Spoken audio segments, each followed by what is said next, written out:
आणि आता यूपीएससी परीक्षे संदर्भातली एक अतिशय मोठी बातमी आहे, कारण यूपीएससी परीक्षेतील आणखी एक मोठा घोटाळा समोर आलेला आहे। नागरी सेवांसाठीच्या पूर्व परीक्षेतील निबंध आधीच खासगी क्लासेसकडून प्रसिद्ध करण्यात आलेला होता। निबंधाचा पेपर फुटल्याचा विद्यार्थ्यांचा आरोप आहे आणि हाच निबंधाचा विषय यूपीएससीच्या पूर्व परीक्षेत जसाचा तसा आला होता।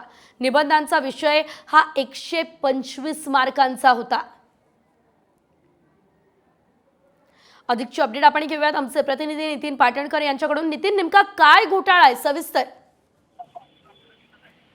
निश्चितपणे यूपीएससीच्या मुख्य परीक्षेतला नागरी सेवा ज्या परीक्षा आहेत त्यातला IAS, IPS आणि इतर सेवातले अधिकारी निवडले जातात, त्याची मुख्य परीक्षेचा आज निबंधाचा पेपर झाला आणि काही वेळापूर्वीच हा पेपर झालेला आहे आणि हा पेपर फुटल्याचं विद्यार्थ्यांनी समोर आणलेलं आहे। या परीक्षेमध्ये, या पेपरमध्ये एक निबंधाचा विषय होता। तो निबंधाचा विषय एका खासगी क्लासने काही दिवसांपूर्वी जसाच्या तसा प्रसिद्ध केलेला होता आणि तोच विषय पुन्हा यूपीएससीच्या परीक्षेत आलेला आहे। त्यामुळे ही गंभीर बाब आहे आणि या विद्यार्थ्यांनी उघडकीस आणलेली आहे। पुण्याच्या जिल्हाधिकाऱ्यांना देखील त्यांनी निवेदन दिलेलं आहे आणि हा पेपर रद्द करण्याची मागणी केलेली आहे। मागणी मान्य न झाल्यास आंदोलनाचा पवित्रा देखील विद्यार्थ्यांनी घेतलेला आहे। आपण पाहिलं काही दिवसापूर्वीच एमपीएससीच्या विद्यार्थ्यांचं आंदोलन झालेलं होतं। पूजा खेडकर यांचं प्रकरणही अजून ताजंच आहे आणि त्यामध्येच आता यूपीएससीचा निश्चितच धन्यवाद नितीन, दिलेल्या या सर्व सविस्तर अपडेट्ससाठी।